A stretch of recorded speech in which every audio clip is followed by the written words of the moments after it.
Good morning, everybody, and welcome to another edition of Casualty 911 on 88.5 Soufriere FM. It is the Monday after Journée Creole. I hope most of you listening had a wonderful day and you are able to be up and about this morning. You know, I've seen so many memes out there talking about the Journée Creole starter pack, which includes quite a few things like Pepto-Bismol and things for people who end up with diarrhea and being sick after being out on Journée Creole. So I hope that most of you did not experience that yesterday. I hope you had a wonderful day. Those of you who went out, I hope you enjoyed your outing.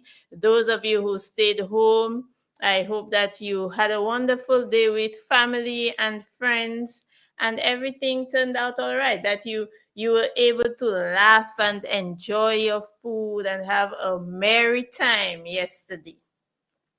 Today we are back at work, having enjoyed our Journée Creole, and we're back to the business of health. For those of you who may be experiencing some ill effects from yesterday, I would suggest that you try to take it easy today. Try to take it easy today. Get a lot of water, drink your water, stay hydrated. And get that rest. Get that rest. If you really need it, take the rest because we want you to be back on your feet tomorrow. Welcome to all of our regular listeners. Those of you joining us for the first time, we really appreciate you tuning in to Casualty 911 on 88.5 Soufriere FM. I am your host, Fawn Minviel.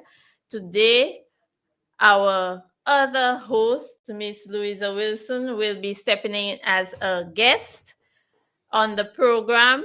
Welcome, Louisa. As most of us might be aware,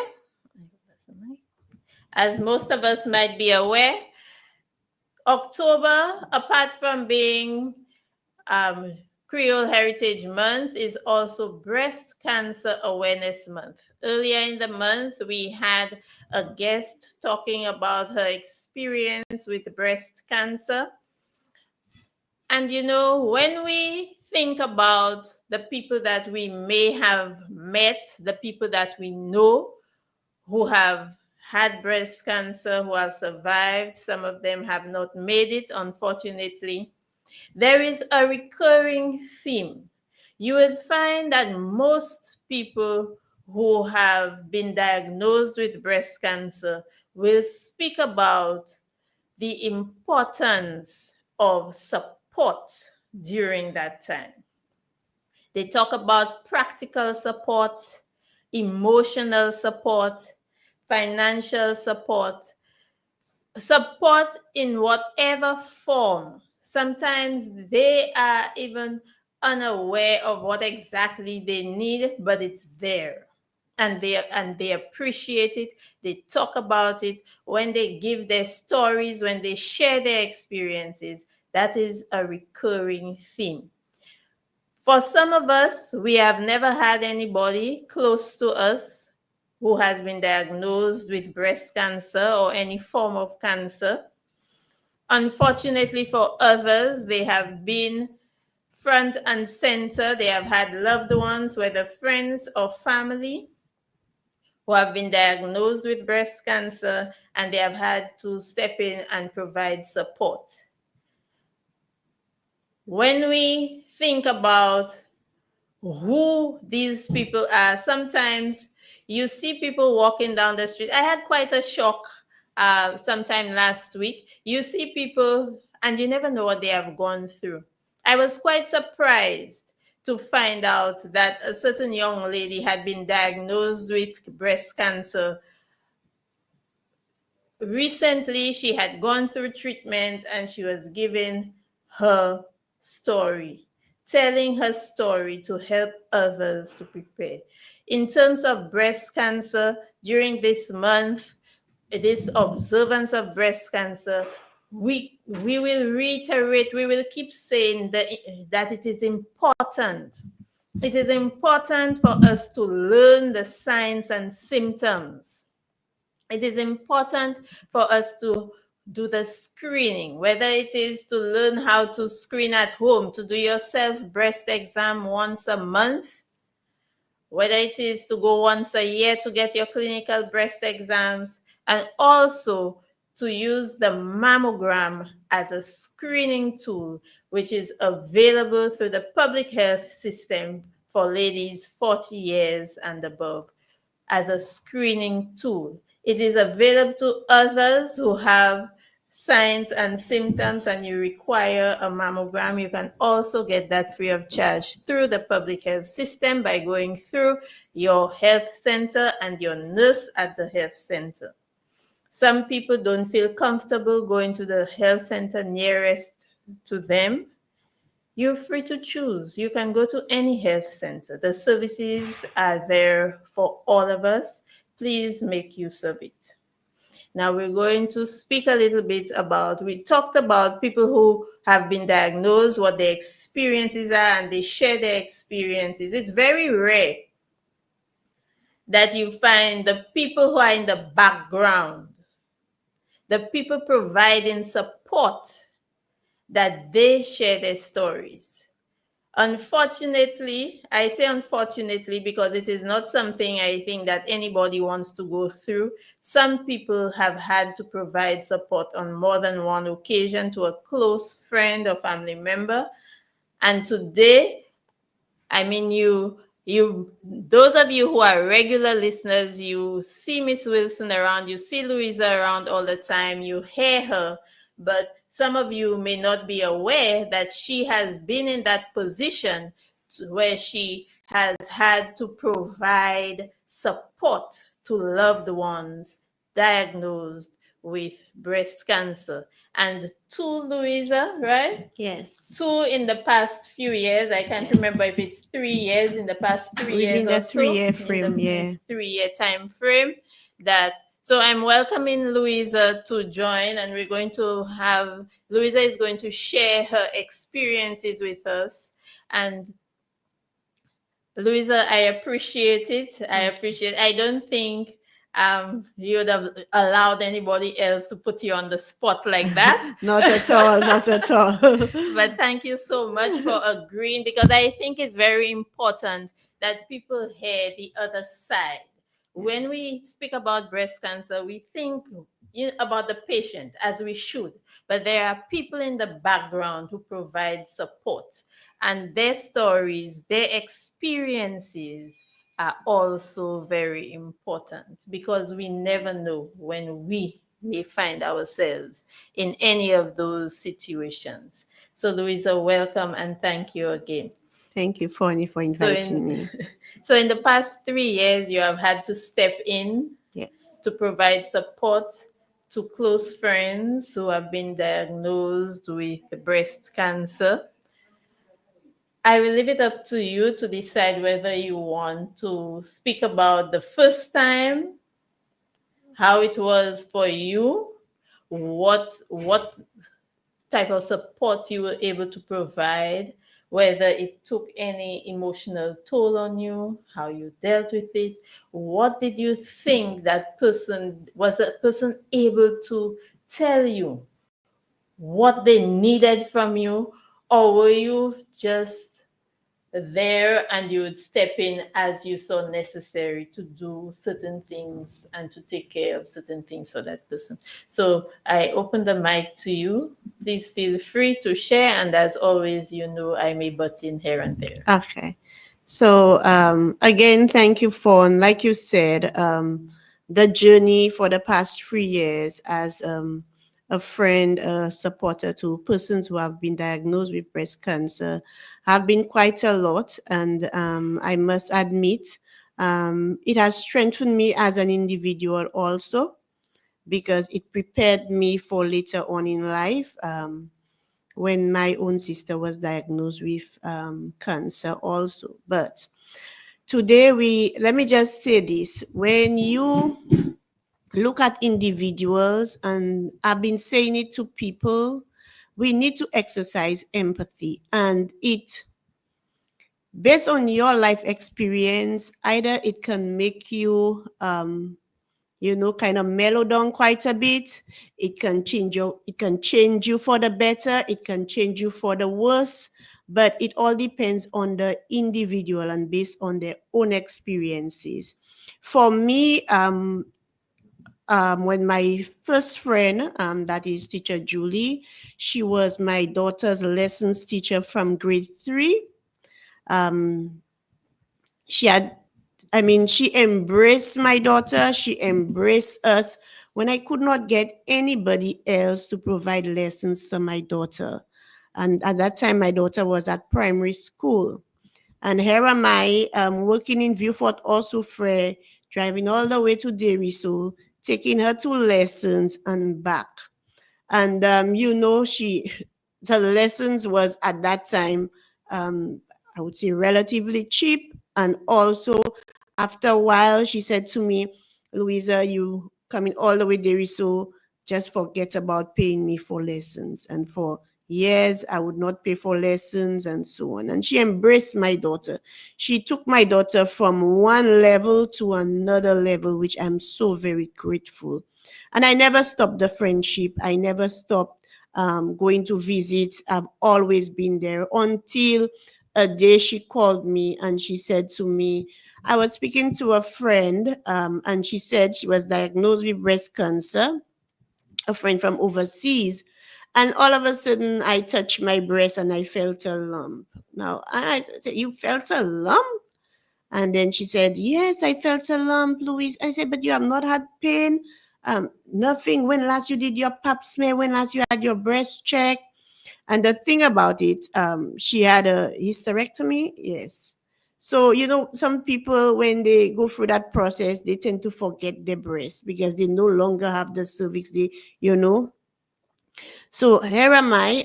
I said, well, don't worry. I will call someone up for you and they'll come at your home to give you a checkup. So I called Nurse Duncan. And since she was living in the area, she's a family nurse practitioner. She came in. She did the examination for her. She sent her to do the mammogram. When the results came back, there were signs of cancer. So from then, you have to take it one step at a time. Some persons are very optimistic. Some persons take it hard. Sometimes the person that is diagnosed is very optimistic compared to the persons that are there to support at home. Because when you have cancer, you start freaking out. Sometimes, persons take time to like they know they have the condition, but to them it's okay. Like there is some part of denial to it, so they don't take it that hard. So she was very optimistic, thank God for that. And she went through the process. She did the biopsy. Then they referred her to the oncologist for radiation. And let me tell you, this is where money had to be spent, quite a bit of money. And that is where you need the support. Taking the person to chemo, taking the person back, making sure that they eat the right foods, and so on. Because we keep on saying, eat a healthy diet, a balanced diet. But once you had a person is diagnosed with the medical condition, all of a sudden, we tend to be at that person to eat everything healthy one time, putting pressure on that person. And that can be very detrimental to that person also. You all of a sudden you want to say no sugar, no meat, but the person cannot change automatically. And that's one of the things I find supporters do. Even I too I'm guilty of. So then we started changing her diet, taking her to chemo. And let me tell you, you have quite a bit of lab work to do before the chemotherapy to ensure that everything is okay. after. So that is one cost incurred, and then you pay for the chemo. So she started. I took her to chemo a few times, going back and forth to Tapion. She did her chemo. After the first year, I had her on the show. She was very optimistic. Everything was going on fine until after they cut the breast. And then, she had to go for further testing in Miami, where they said that the cancer has spread in the different organs, and she went downhill from there. There are times, I remember one Christmas, the first year she was diagnosed, that Christmas, I was with her and she keep on saying, Louisa, rub my arm, rub my arm. And I keep on rubbing because she was in pain. She was still happy and joyful. And hear me, don't eat too much fruit cake. And sometimes I wish I'd let her eat everything she wanted. And, rub the arm, keep on rubbing the arm with some kind of cream she had because there was pain there. And then she started going downhill. Then it wouldn't just make sense to take chemo anymore. You can see that her body cannot take it. Then we had she was on her bed suffering. Let me tell you, it is so difficult to watch your loved ones suffer. And then she started having breathing problems because it has spread through the lungs. So you had to put her on the machine. I remember once we got a scare where they took the power all of a sudden. And let me tell you, that day I was dirty as hell. I came from the garden and her daughter called me and said, Louisa, they took the power. That means the mother cannot breathe on her own. Let me tell you, I had to get oxygen tank. I arrived in Derry, so I never thought I could have driven so fast after I got the oxygen tank and take it to Derry so forthwith. I did not care how I looked, what I had on. I just moved like a crazy woman. And then the power came on, and that was a real scare. And then it keep on. Then I spent a night with her, and I do not know how people do it because that day I was on watch for that day and watch me with my oximeter checking her oxygen level. And after a while, my body was shutting down because I had not slept and I started getting cranky and I could not deal with it until we took her to the hospital. We took her to the hospital, and lo and behold, the doctor is saying, why did you bring her back to the hospital? As if, as a family member, when you hear a doctor say that, it's like you want to just jump on the doctor and start throwing punches left, right, and center, or start misbehaving. And then, hearing that, it's like, oh my God, how can a doctor be so heartless and cruel? Like, why are you bringing the lady there? Can't you see that she's dying already? And that day I was on the ambulance with her, and after everything was there, they settled her down and everything else, and you could see that her body had gone down so much. And visit her in the hospital, speaking to her, telling her how much we love her and everything is going to be okay, when deep down inside it's not going to be okay. So many times, while she's sick, she tell me, I want to eat this, I want to eat that.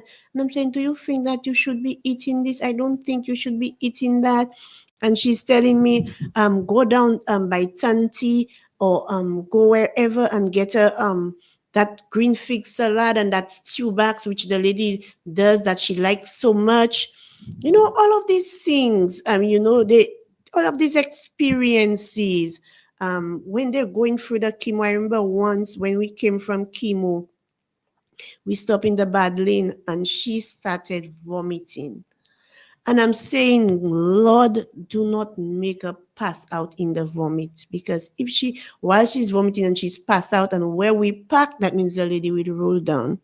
Thank God she had another friend of hers, that is Sister D, who has always been going to chemo with us. And that is where friends, you need friends. Because when you when you sit on that chair taking the chemo, you need your loved ones around you. And and Sister D was there holding her because while she's vomiting, I feel like I want to vomit too.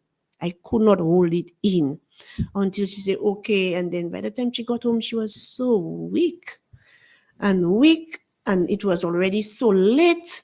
I have to go and drop Sister D. Sister D lives way, way in the forest in Derry. So, and then she was alone home. So here am I calling Chanta, come in, come quick home, because I have to leave Teacher Julie there by herself and go. And it's so many things the person goes through, and they don't tell you everything that they're going through, but sometimes you can see it. And one of the things you have to do is to observe them closely, what they say to you, how they say it to you. I mean, their mental health at that time is very important, because they might snap. You might feel that they're troubling you, or they might say, I'm so sorry to trouble you, but can you do this for me? Can you do that for me? Like they feel that they're troubling you. They feel that they're being a burden on you. And then you have to make sure that you tell them it's okay. You have to bear the patience with them. And that's where that level of support comes in, and being there with that person and making sure that you don't snap at that person, you don't shout at that person. I mean, the person will get you upset, they will get you angry. We know that you're human, but you cannot understand half of what they're going through. And that is where you as a supporter comes in. And I remember after the surgery, she was so happy. Oh my goodness, I'm getting better, and all of these things. And sometimes, people have that level of intelligence. It's not everything you can keep away from them when you get the results. And even if her daughter will say, well, mommy, whatever, and she'll look at me expecting me to tell her in detail, especially because I work with the ministry, and she would send her results and say, Louisa, ask the doctor to explain that to you so you can explain it to me. And all of these things, and the support was there, and you going through that emotional turmoil because you realize that you're not the almighty creator. But from all indication, as results go by, you realize that person probably will not make it. And one of the things that you're afraid of is to see that person suffer. Suffering is not easy. It is not easy when that person is starting to take this kind of medication, and it just does not work after a while. And the pain. And for me, I am not one to cry very fast or break down. Although I look very, very soft, but I'm very, very tough. I'm not one that is very like to break down. As long as I'm there with you, I will be there no matter what. And that's where love comes in, caring, and that level of support goes a long way to that individual. And she passed away. When she passed away, I took it hard, to tell you the truth, because that is someone who came in my life and my daughter's life that provided a support that, I mean, you cannot measure, not at all. And I was there. I made sure that, but up to now, I must say, when I go there, I'm still very close friends with her daughter. I don't go upstairs at all. The reason I don't go upstairs, because so many memories that I cannot face it as yet. And you know and at the funeral, when you hear people speak, and that's something people need to understand. When a family member is mourning, hold some of your comments for yourself, because you never know who can hear, who can go back and say, and so on. People like to spread rumors. People like to spread rumors. People saying, "Oh, they had so many bad things to say." Until a lady told me something, and I got so upset, and that was so unlike me. Like, I stick in the lady tail, for lack of a better word, and say, "What kind of nonsense you telling me there?" I mean, the lady was diagnosed with breast cancer. How can you say such a thing about people? People in the community tend to say things and spread rumors, and they forget all the good. They forget all the good at that time, and they don't understand. Today it might be her, tomorrow it might be you, and somebody else might be saying the very same thing that you're saying about her, whilst you've been diagnosed with breast cancer.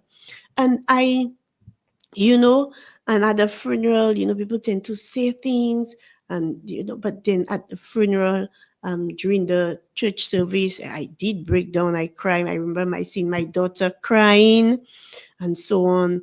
And as time goes by, gradually, I mean, you mourn, you remember the good times, you remember, certain things about that person.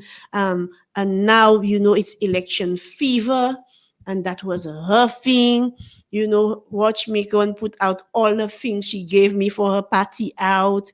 And I remember joking about her particular party that she supported, and so on. These are the good times that you tend to remember, and so on, about that person. That makes you go through the grieving process so very so it better, because you don't it doesn't make you cry. It doesn't You feel hurt, but you remember the smiles, you remember the laugh, you remember the jokes. Lo and behold, I buried her 1 month. The following month, my sister, my friend, somebody I speak to every single day of my life, sent me something on my phone. And by the time I saw it, I knew she was diagnosed with breast cancer.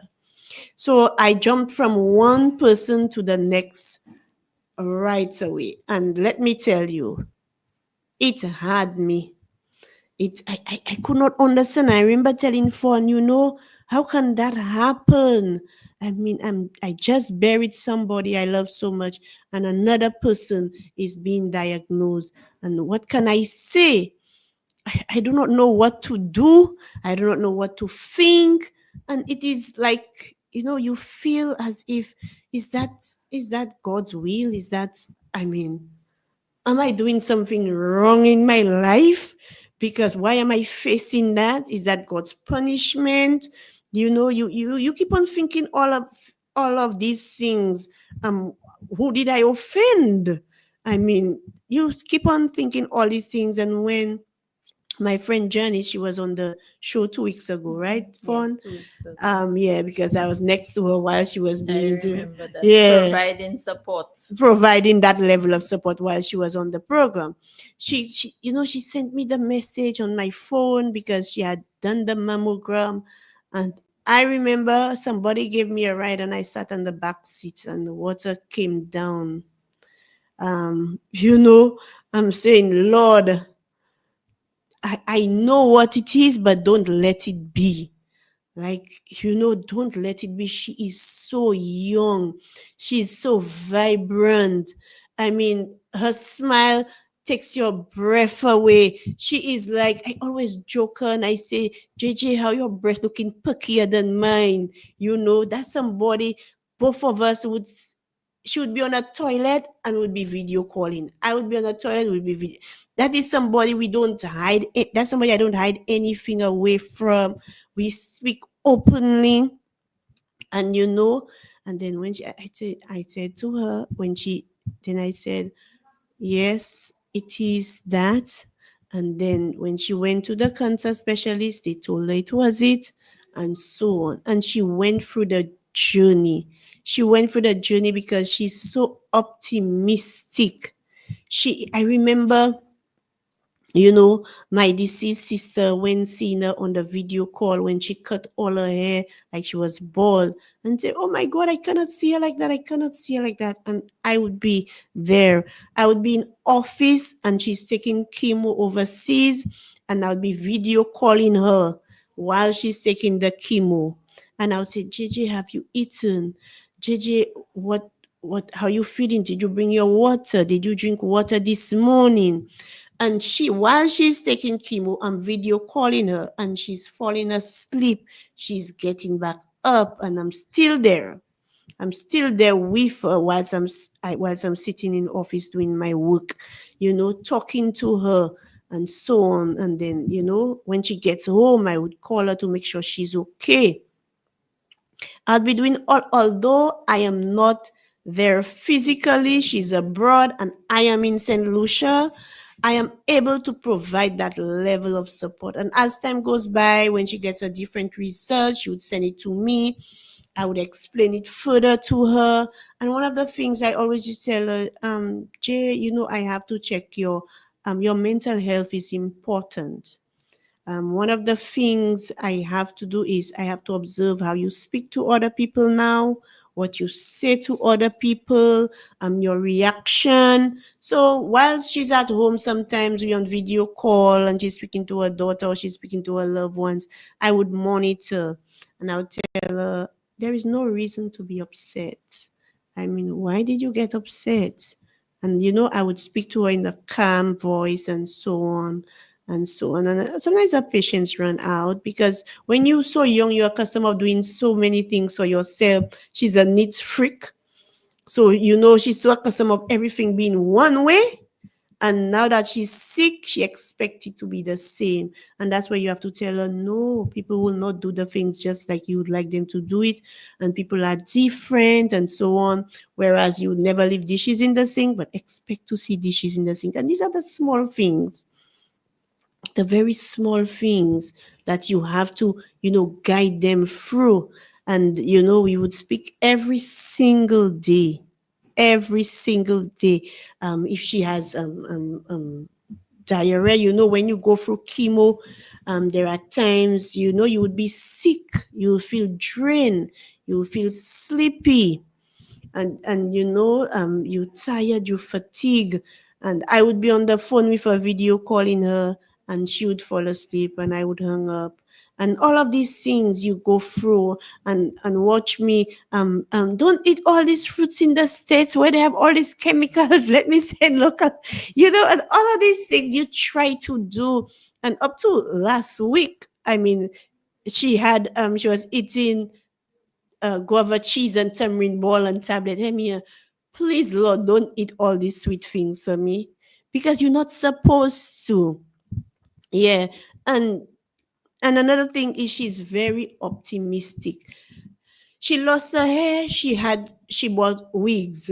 And let me tell you, she's doing things with the wig that she could never, I mean, dream of. All her hairs, her eyebrows, everything. She learned to do her eyebrows. And I can tell you, when she's dressing up, I am on video call watching her do her eyebrows and giving comments.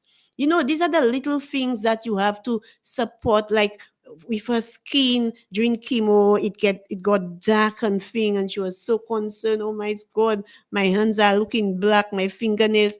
And I say, but it will get better. It will get better. And so on. JJ, use the cream. Then she tell me she start using aloe vera. You have to encourage. What kind of moisturizer are you using? Ask the doctor what type of moisturizer and this and that. You have to make them feel that, they're alive, and thank God for that. And, these are the things, and she always wears a lipstick. Teacher Julie used to wear a lipstick too. And I always say that, you see, once they can still wear their lipstick and their jewelry, and these are the favorite things, that means they're okay. They're still okay. And Janice would wear her lipstick and she would dress. And when she's going for chemo, she would go all out and make sure she dressed. You would never say that someone that's diagnosed with breast cancer. And that's one of the beautiful things about her. She would not look sick. She would not look anything. She would dress up. I mean, her nails, after a time, the nails was kind of falling off. And let me tell you, Janice would go and buy fake nails to put nails. And every minute a nail is falling off because she has nothing to put on. And I'm saying, girl, why are you doing these things? No, she would put her nails because she doesn't have nails.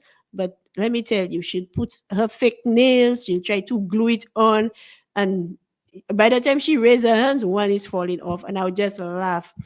And I would just laugh at her because, I'm saying, oh my goodness, there is no stopping you. And I would tell her all of these things because I would tell her, you look lovely today. I'd always say you look lovely because I know. And you understand, she enjoys the compliment. And even when she had her breast removed, I'd say, oh my God, JJ, your breast, the little one breast still looks better than my two breasts. My goodness. And she would laugh. And she would enjoy it because, I said, hey, but Jay, your breast looking better than mine, Steely. And these are the things, you say, you do, you make them happy. I mean, when they're on their low, sometimes you just have to, even if you're there with them, you just have to remain quiet. The day they're quiet, you stay quiet. You don't say a word. You understand? Because you do not Your know what's going. presence is enough. Yeah, you don't know what's going through their mind. So if a time they stay quiet, you stay quiet. The same. Then you ask. Sometimes, let me tell you, you say that phrase, "Are you okay?" You have to be mindful when you say it, how you say it. You have to be very tactful. You have to be very tactful. That phrase, "Are you okay?" Because that alone sometimes can make somebody snap. Yeah. And then, sometimes I would smile and say, I would just bring up another topic and so on. Yeah, because sometimes you don't want to, Yeah. to be talking about the disease. That cannot be your only conversation. Yeah. It cannot Where be. we speak about every single little thing. If she goes in the toilet and like her bowel is different, she would show it to me, and I wouldn't be like gross or anything. I would say, hey, but that looking strange, eh? When last you see it like that? Is that the first time? And that kind of support. And some people tend to be like, they don't understand what I mean. The person is sick. There is no pride. There is nothing to it. I mean, and people will be freaking out and say, but why would you watch a person's stool? Why would you do this? It has nothing to do with anything. When you love somebody, that's your friend, there is nothing too much for you to do for that person. If you're really genuine, there is nothing too much. You understand? And I would tease her, but just now you'll probably have to wear pampers, man, because you're going to pee on you. And I say, we'll have to look for pull-ups. And she'll tell me, people already, old people don't want to wear pull-ups, so let's say a younger person. And these are the kind of things, you bring in slowly, that they understand that during certain processes, I mean, no matter what age they are, what they're going through, sometimes you have to do things to make your life more comfortable. And let me just say, I mean, she drives up there, she does everything. When she comes from chemo, she goes home, whether she's sick or not, she takes a little rest. Sometimes she tries to eat. And I remember the first time she took chemotherapy, she said to me, Louisa, you could actually taste that in your mouth. When she said that, I felt something from my head down in my toes. Like I could not speak because that kind of medication, that kind of chemical going in your body, said you actually feeling it, you can taste it in your mouth. And then your taste bud changes. So she would say, I'm not tasting the food, but I have to eat the food. She would eat the food. And let me just say, she said, Louisa, where does the breast cancer come from? And I said, JJ, I really do not know.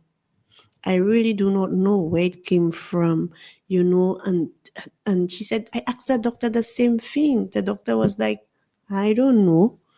It's like, sometimes, and she has been eating healthy, always a healthy eater, always eats a salad. She doesn't drink alcohol. She has a very low tolerance of alcohol. She doesn't smoke. And where did it But come we from? must remember that there are risk factors that we have no control over. So, in And as that's much as she was doing her best with the risk factors that were within her control, mm-hmm, there are other factors that we don't have control over, not at all.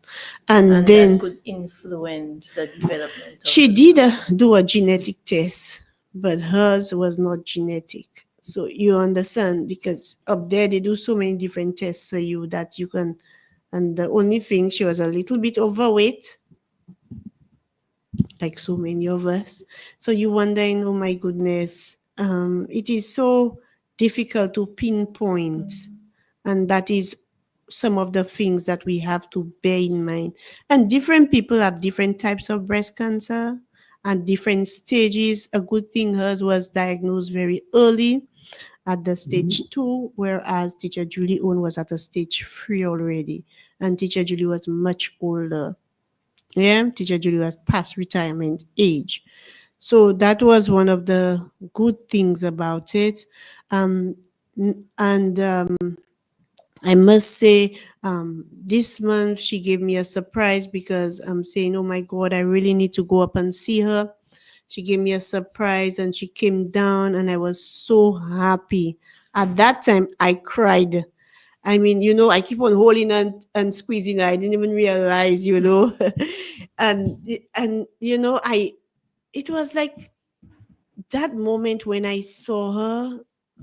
It was, I cannot describe it. It was like one of the happiest moments of my life. Like, I was happy. I even slept throughout the night. I've been having sleeping problems, and this time around, I slept throughout the night, because as if that was like a relief, like a burden had been lifted just by seeing her in flesh. And I was happy, and I all the time I used to come and spend time with her because she was here and so on. But knowing that she did the radiation, the sun was just too hot for her to be out there. So, and then she had to be resting.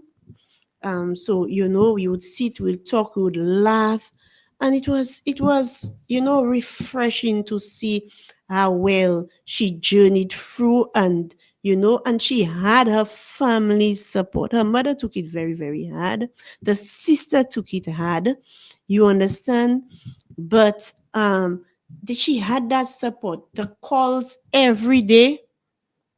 She had other sisters in her church that provide that support. The calling every day, providing everything that she needed, and so on. Even her loved ones, her significant other, her friends, everybody was there to provide that level of support. And that's what gets you through it. But with me, I can tell you, as an individual, you have to be strong, and don't be ashamed to go for counseling. People see people with always a nice smile on their face, and so on. But it could be that day that maybe I kind of gotten a results from her, or I had gotten something from teacher Julie, and but it never showed out there. You understand? So sometimes you see people smile, but deep down they're actually hurting. They and that is where you know um you as an individual, and why counseling is very, very important to go through, because it helps you through that journey, and that is what it is. And with me, I've always been a people's person. I've always been a people's person. And in speaking to people, now that I have gone through these two experiences, I tend to understand people a little bit more when they tell me that they're not well. Even just recently, I met a lady, um, and she came to me and she said, I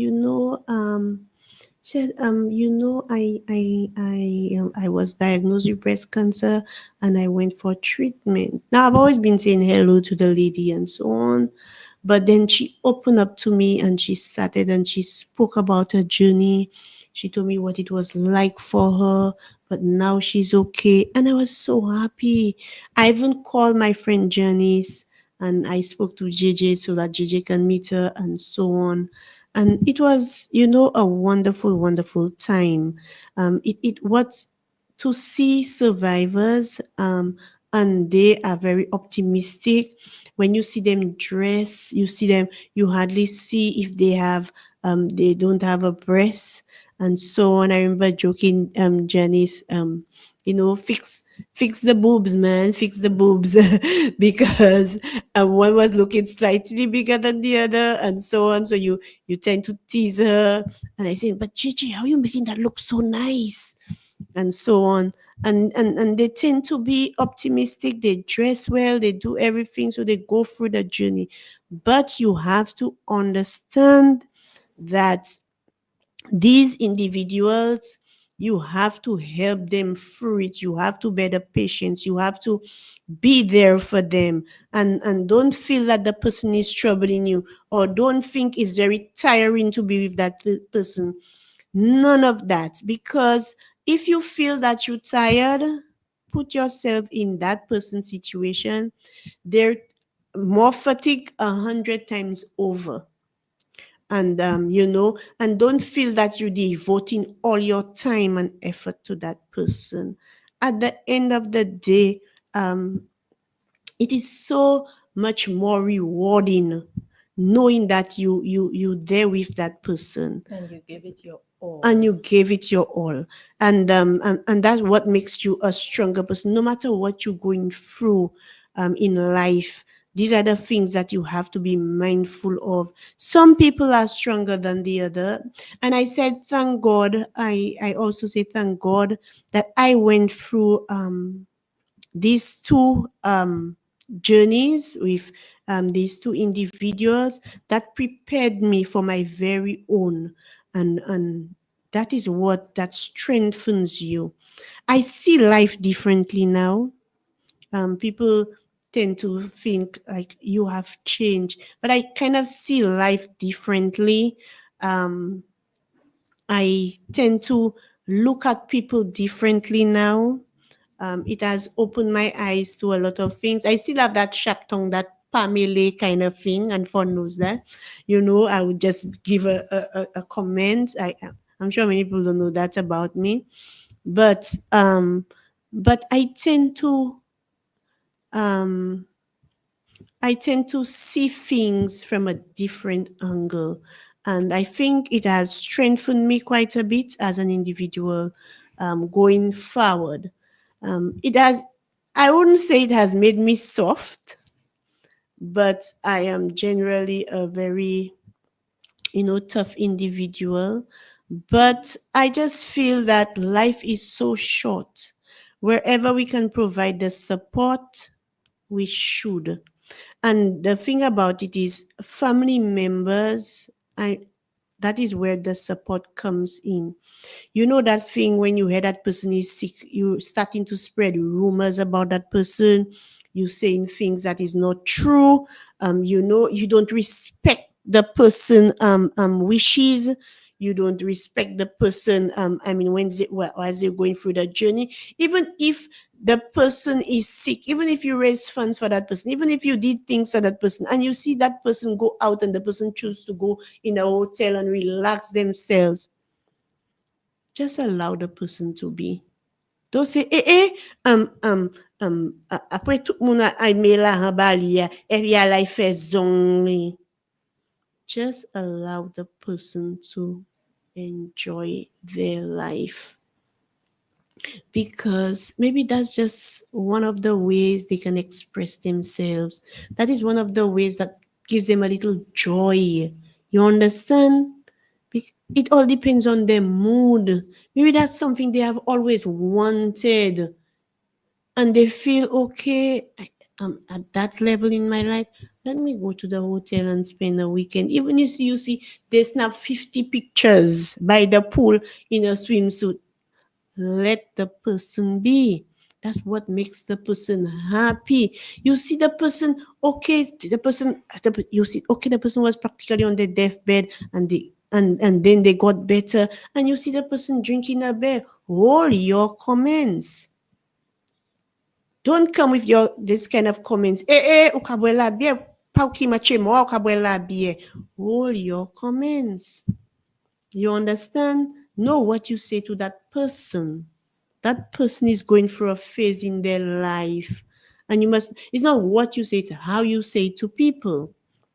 And that is that type of level of support that the person needs. It's not only as an individual, but also as family members and community members. And it goes a long way.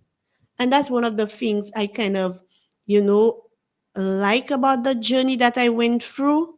Um, Going through it and dealing with the persons directly, dealing with community members, and so on. It was an eye opener. It was really an eye opener.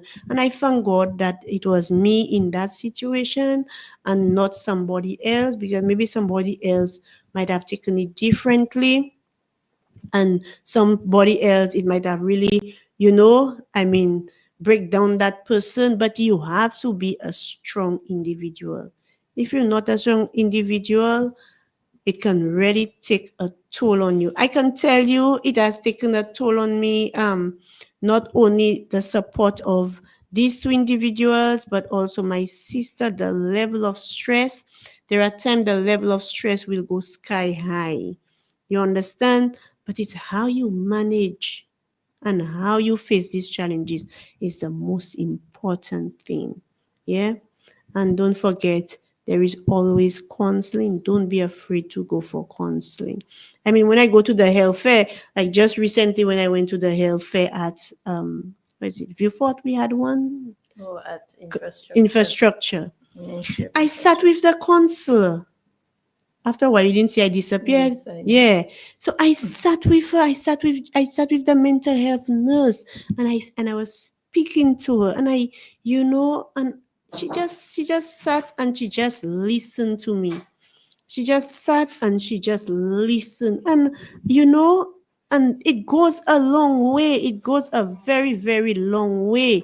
And these are the things that people need to do. Don't be afraid.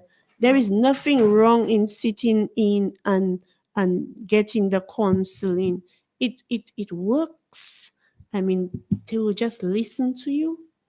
They might not comment. They might just ask a few questions in between, and it makes you feel better. Yeah, don't stay at home and so on, but keep yourself active. Do use positive coping mechanism, because I remember a friend of mine asked me, Lisa, let's go for some drinks, and I said no, I cannot drink at this point in my life, because that would be a negative coping mechanism. You were going through too much for me and to it might have become a habit. The drinking might become a habit. So you need to know yourself, know what you can handle, and so on. But all in all, I must say, thank God.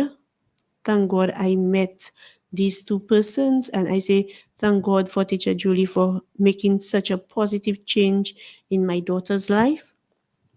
And I say, thank you, Janice, for being a friend that has supported me, just like I have supported her through her journey. She has supported me through my journey also. She has always been there with me through thick and thin. So even if she is in that condition, she is also supporting me through every day in my everyday life. And that's one of the things I have to say thank God for. So sometimes you feel you're the one helping an individual, but in truth and fact, they are the ones actually helping you through. Yeah. So It this is my works both story. It ways. goes both ways. So this is my story, and I'm so very grateful that Fawn you invited me to this program. I just want to say to family members, community members, loved ones, when somebody's going through the process and they've been diagnosed with breast cancer, you have to be there to provide the support no matter what. It doesn't have to, if you don't cannot provide financial support, like Fon said, you can provide the emotional support. You can just call to check up on that person, or just say, well, you let that person say, I feel like eating breadfruit today. You can just go all out and buy a breadfruit Breadfruit and and cook send it, it. yeah. Or you can just go all out and buy and say, okay, I'll cook it for you and I'll send it over. That goes a long way. Absolutely. Yeah, it does. And it makes life so much easier for them. Even if after they eat it, they end up vomiting everything after It the doesn't chemo. matter. It doesn't matter. The fact is, you send the breadfruit and they will enjoy it just the same. Yeah. Louisa, thank you so much. Very touching. I'm very I feel touched that you felt comfortable enough to Mm-hmm. open up like that, to share your experience. I think there are many lessons for all of us,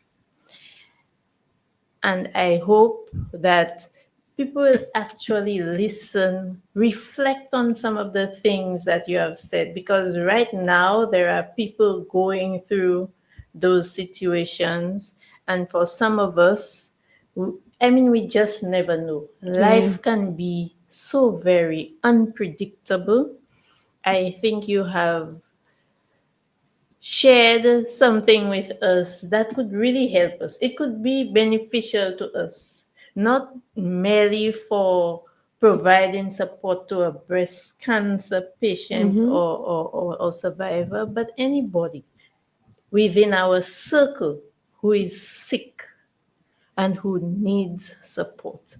But as we speak of breast cancer awareness, there's something that you said, and I just want to reiterate: early detection. Early detection. And sometimes the support comes even before a Yes. diagnosis. So, for example, you may have a friend who has a lump and the person is delaying. Be that person to encourage them to say, I will go with you. Let's go and check it out. I will be there for you. Sometimes it starts so very early on, and that is key because, as you said, the stage at which you're diagnosed Mm-hmm. can have a can can determine a lot about the outcome along with a lot of other factors. And Fun, I tend to agree with you because I have experienced it myself. I was in my teens, yes.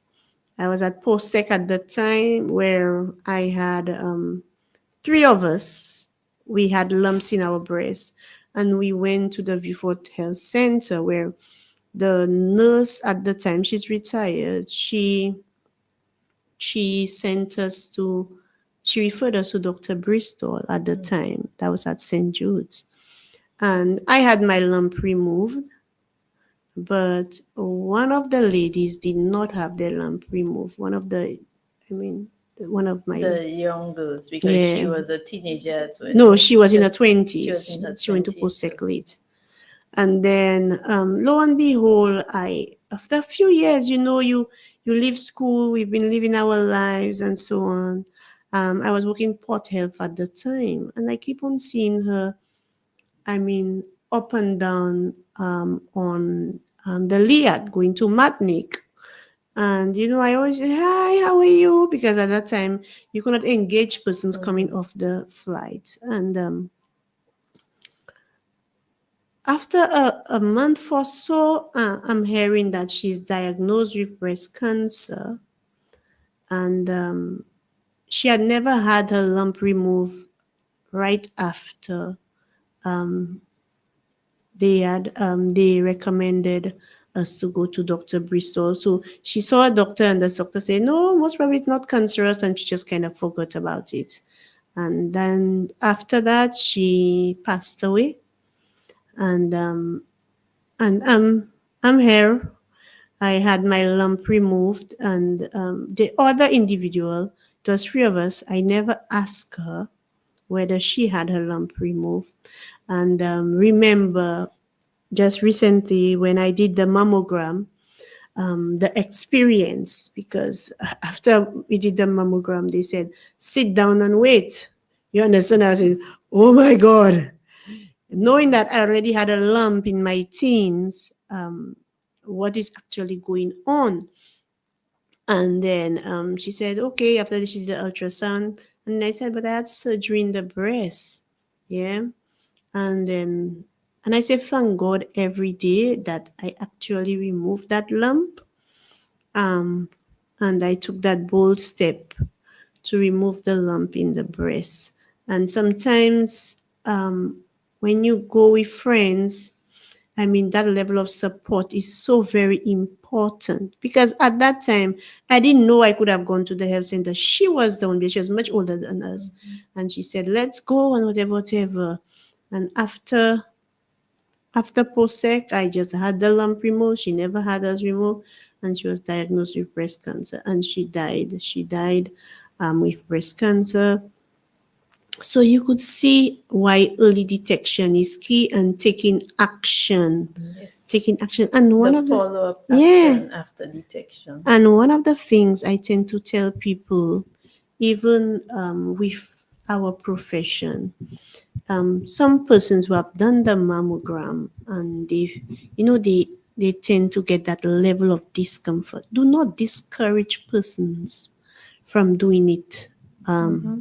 The reason why is because everybody experience is different. Because I remember I was saying it was not so painful. It was not painful, and so on. And then you would tell me, Louisa, you have breasts, and so on. And I'm saying, but these are the things that you need to encourage. Whereas mine, I felt a lot of pain, because don't forget, they have to ensure that everything is taken in. But however, when you compare just a moment of discomfort, Just a few minutes. just a few minutes, Just a few. compared to when you actually diagnose with breast cancer, that's a different ball game. That's a change in the game, completely.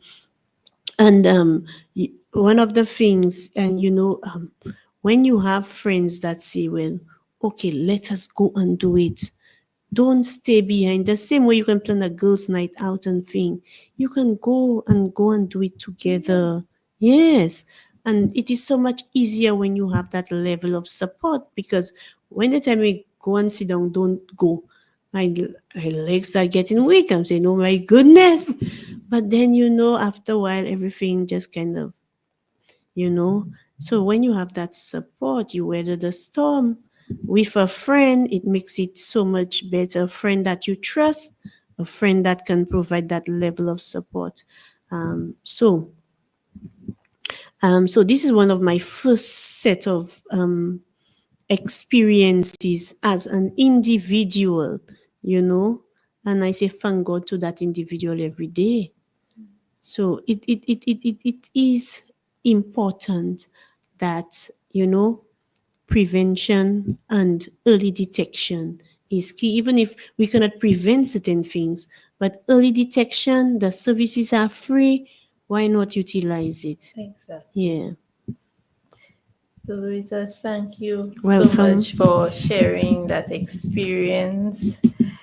For those of you listening, I hope it touched you as much as it touched me. That is a long life of experiences, starting in your teens. Yes. Up until now, you have been very close. You've seen it. You've been there as somebody having that fear that you may have had it, and also providing support to those who actually did. Thank you again, Louisa. You're Thank you. So I welcome. don't think I can thank you enough because what you've done here to open up and share your experiences, it is It is. invaluable. And I think when we talk about health promotion, we really need to hear people's experiences because that is what it takes sometimes to reach people because the information is there, It but is. sometimes you need to hear what people have experienced And so that it can. I need to make mention to our men. Our men, we need to come and check our breasts too, because sometimes, you tend not to, and it is so important that you do.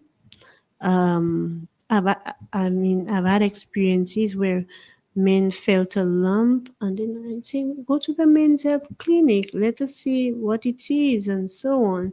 And they send you for the ultrasound and so on. So it's a good thing. It's not always about women, but men, although It it is is rare, rare, but but in my short time, I've met two men who have not been diagnosed, but they actually had the lump. So it is good that, you go out, check your breast, to ask the nurse to show you. You understand? I mean, the nurses enjoy these things because they really get men to come and check their breast. So when they do, oh my God, they're in their glory. They're not taking advantage of you, but the fact that you came, you understand? So our men, come and check your breast too. And currently there is so much going on, activities that is going on at our different wellness centers as it relates to breast breast cancer. cancer. So you can just come in. Absolutely. So before we leave, we have a few comments. Good morning to Miss Wilson from Miss Dana Prosper. I don't know, is it a lady? Dana Prosper. Mhm. Ambrose Jean-Baptiste is saying good morning, and Jean-Philippe. Jean-Philippe, Ambrose Jean-Philippe, and Sheldon asked a question. Mm. Would you say that 50% of treatment should be on mental health? He actually has a 50%. I wouldn't say 50%. I think one of the things we lack in St. Lucia, compared to my friend in the States, is that they actually refer you to the counseling. But here they don't really do that. Even for persons that are just newly diagnosed with diabetes, hypertension, I do believe they need to refer these people to counseling, just for as time goes by, and periodically as they go through the journey, they need to refer you to get the counseling done.